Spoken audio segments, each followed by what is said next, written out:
بسم اللہ الرحمن الرحیم۔ شروع اللہ کے نام سے جو بڑا مہربان اور نہایت رحم کرنے والا ہے۔ محترم ناظرین السلام علیکم۔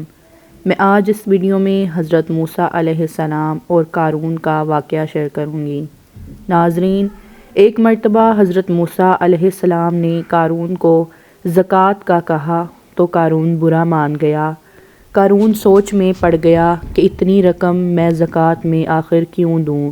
قارون نے زکوٰۃ سے بچنے کے لیے عورت کو پیسے دیے کہ تم موسیٰ علیہ السلام پہ بدکاری کا الزام لگاؤ۔ موسیٰ علیہ السلام ایک مجمع میں لوگوں سے وعظ فرما رہے تھے کہ وہاں وہ عورت بھی پہنچی۔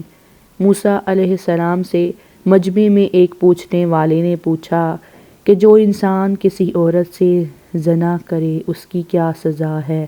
موسیٰ علیہ السلام نے فرمایا، اگر وہ انسان شادی شدہ ہے تو اس کو پتھر مار کر قتل کیا جائے۔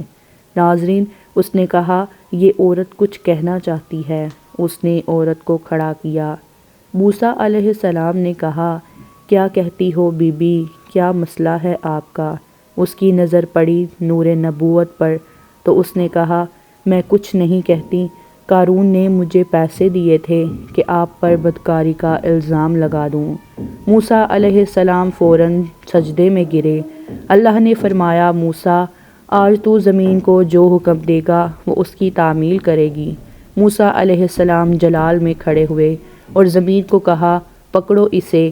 جب زمین نے ایک دم قارون کو کھینچا اور پیروں تک زمین میں چلا گیا تو قارون نے کہا، اے موسیٰ، مجھے معاف کر دو۔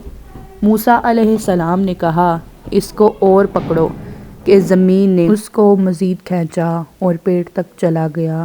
قارون نے چیخ کر کہا کہ موسیٰ، مجھے معاف کر دو۔ موسیٰ علیہ السلام نے فرمایا، اور پکڑو، اور یوں زمین نے اس کو پورا کھینچ لیا۔ کچھ وقت بعد اللہ نے جبرائیل کو اتارا۔ فرمایا، موسیٰ بڑا مضبوط ہے تیرا دل، اس نے تیری اتنی منتیں کی اور یہ نرم نہ ہوا۔ میری عزت کی قسم، اگر قارون مجھے ایک بار بھی پکارتا تو میں اس کو زمین سے واپس نکال دیتا۔ اللہ اکبر، جو قارون کو معاف کرنے کے لیے تیار ہے، پھر ہم تو اس کے محبوب کی امت میں ہیں، کیا وہ ہمیں معاف نہ کرے گا؟ لیکن ہم بھی اس کو پکاریں اور اپنے گناہوں کی معافی مانگیں تو تب نہ۔ امید کرتی ہوں کہ آپ سب کو یہ ویڈیو ضرور پسند آئی ہوگی۔ ویڈیو پسند آئی ہو تو ویڈیو کو لائک کریں اور چینل کو سبسکرائب کریں تاکہ ایسی مزید ویڈیوز آپ تک پہنچ سکیں۔ اللہ حافظ۔